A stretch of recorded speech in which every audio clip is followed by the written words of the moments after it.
Parole de Dieu quotidienne. Dieu utilise des paroles pour créer toutes choses. Genèse 1, 3, 5. Dieu dit « Que la lumière soit » et la lumière fut. Dieu vit que la lumière était bonne et Dieu sépara la lumière d'avec les ténèbres. Dieu appela la lumière jour et il appela les ténèbres nuit. Ainsi, il y eut un soir et il y eut un matin. Ce fut le premier jour. Genèse 1, 6, 7. Dieu dit « Qu'il y ait une étendue entre les eaux et qu'elle sépare les eaux d'avec les eaux. Et Dieu fit l'étendue. Et il sépara les eaux qui sont au-dessous de l'étendue d'avec les eaux qui sont au-dessus de l'étendue. Et cela fut ainsi. » Genèse 1, 9, 11. Dieu dit « Que les eaux qui sont au-dessous du ciel se rassemblent en un seul lieu, et que le sec paraisse. Et cela fut ainsi. Dieu appela le sec terre, et il appela l'amas des eaux mer. Dieu vit que cela était bon. Puis Dieu dit que la terre produise de la verdure, de l'herbe portant de la semence, des arbres fruitiers, donnant du fruit selon leur espèce et ayant eux-mêmes leur semence sur la terre, et cela fut ainsi. Genèse 1, 14, 15. Dieu dit qu'il y ait des luminaires dans l'étendue du ciel pour séparer le jour d'avec la nuit, que ce soit des signes pour marquer les époques, les jours et les années, et qu'ils servent de luminaires dans l'étendue du ciel pour éclairer la terre, et cela fut ainsi. Genèse 1, 20, 21. Dieu dit que les eaux produisent en abondance des animaux vivants et que des oiseaux volent sur la terre vers l'étendue du ciel. Dieu créa les grands poissons et tous les animaux vivants qui se meuvent et que les eaux produisirent en abondance selon leur espèce. Il créa aussi tout oiseau ailé selon son espèce. Dieu vit que cela était bon. Genèse 1, 24, 25. Dieu dit que la terre produise des animaux vivants selon leur espèce, du bétail, des reptiles et des animaux terrestres selon leur espèce. Et cela fut ainsi. Dieu fit les animaux de la terre selon leur espèce, le bétail selon son espèce, et tous les reptiles de la terre selon leur espèce. Dieu vit que cela était bon. Le premier jour, le jour et la nuit de l'humanité sont nés et tiennent bon grâce à l'autorité de Dieu. Voyons le premier passage. Dieu dit que la lumière soit et la lumière fut. Dieu vit que la lumière était bonne et Dieu sépara la lumière d'avec les ténèbres. Dieu appela la lumière jour et il appela les ténèbres nuit. Ainsi, il y eut un soir et il y eut un matin. Ce fut le premier jour. Genèse 1, 3, 5.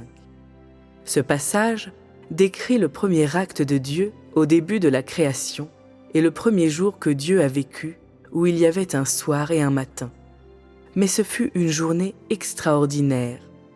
Dieu a commencé à préparer la lumière pour toute chose et, en outre, à séparer la lumière d'avec les ténèbres. Ce jour-là, Dieu a commencé à parler et ses paroles et son autorité existaient côte à côte. Son autorité a commencé à paraître parmi toutes choses et sa puissance s'est répandue parmi toutes choses grâce à ses paroles. Dès lors, toutes choses ont été formées et ont tenu bon grâce aux paroles de Dieu, à l'autorité de Dieu et à la puissance de Dieu. Et elles ont commencé à fonctionner grâce aux paroles de Dieu, à l'autorité de Dieu et à la puissance de Dieu. Quand Dieu a dit les paroles « Que la lumière soit », donc la lumière fut. Dieu ne s'est embarqué dans aucune entreprise. La lumière était apparue grâce à ses paroles. C'est la lumière que Dieu appela jour et dont l'homme dépend encore pour son existence aujourd'hui. Sur l'ordre de Dieu, son essence et sa valeur n'ont jamais changé et elle n'a jamais disparu. Son existence manifeste l'autorité et la puissance de Dieu et proclament l'existence du Créateur, et elles confirment continuellement l'identité et le statut du Créateur. Elle n'est pas intangible ou illusoire, mais une vraie lumière qui peut être vue par l'homme. À partir de ce moment-là, dans ce monde vide où la terre était informe et vide, il y avait des ténèbres à la surface de l'abîme, fut produite la première chose matérielle.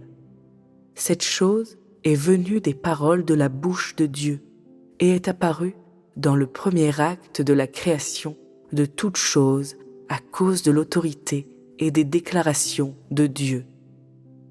Peu après, Dieu a ordonné à la lumière et aux ténèbres de se séparer. Tout a changé et a été achevé à cause des paroles de Dieu. Dieu a appelé cette lumière jour, et les ténèbres, il a appelé nuit. À partir de ce moment-là, le premier soir et le premier matin ont été produits dans le monde que Dieu avait l'intention de créer, et Dieu a dit que c'était le premier jour. Ce jour était le premier jour de la création de toutes choses par le Créateur, et était le commencement de la création de toutes choses. Et c'était la première fois que l'autorité et la puissance du Créateur avaient été manifestées dans ce monde qu'il avait créé. Par ces paroles, l'homme peut voir l'autorité de Dieu, l'autorité des paroles de Dieu et la puissance de Dieu, parce que Dieu seul possède une telle puissance. De même, seul Dieu a une telle autorité, et parce que Dieu possède une telle autorité, de même Dieu a une telle puissance. Est-ce que tout homme ou tout objet pourrait posséder une telle autorité et une telle puissance? Y a-t-il une réponse dans votre cœur? Sauf Dieu, y a-t-il un être créé ou non créé qui possède une telle autorité? Avez-vous déjà vu un exemple d'une telle chose dans tout autre livre ou toute autre publication? Y a-t-il quelque rapport qui affirme que quelqu'un a créé les cieux et la terre et toutes choses? Cela n'apparaît pas dans tout autre livre ou rapport. Ce sont bien sûr les seules paroles autoritaires et puissantes sur la magnifique création du monde par Dieu, qui sont consignées dans la Bible. Et ces paroles attestent de l'autorité unique de Dieu et de l'identité unique de Dieu. Peut-on dire qu'une telle autorité et une telle puissance symbolisent l'identité unique de Dieu? Peut-on dire que Dieu et Dieu seul les possède?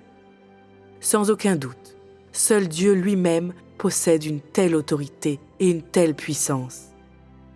Aucun être créé ou non créé ne peut posséder ou remplacer cette autorité et cette puissance. Est-ce une des caractéristiques du Dieu unique lui-même? En avez-vous été témoin? Ces paroles permettent aux gens de comprendre rapidement et clairement le fait que Dieu possède une autorité unique et une puissance unique, et qu'il possède une identité et un statut suprême.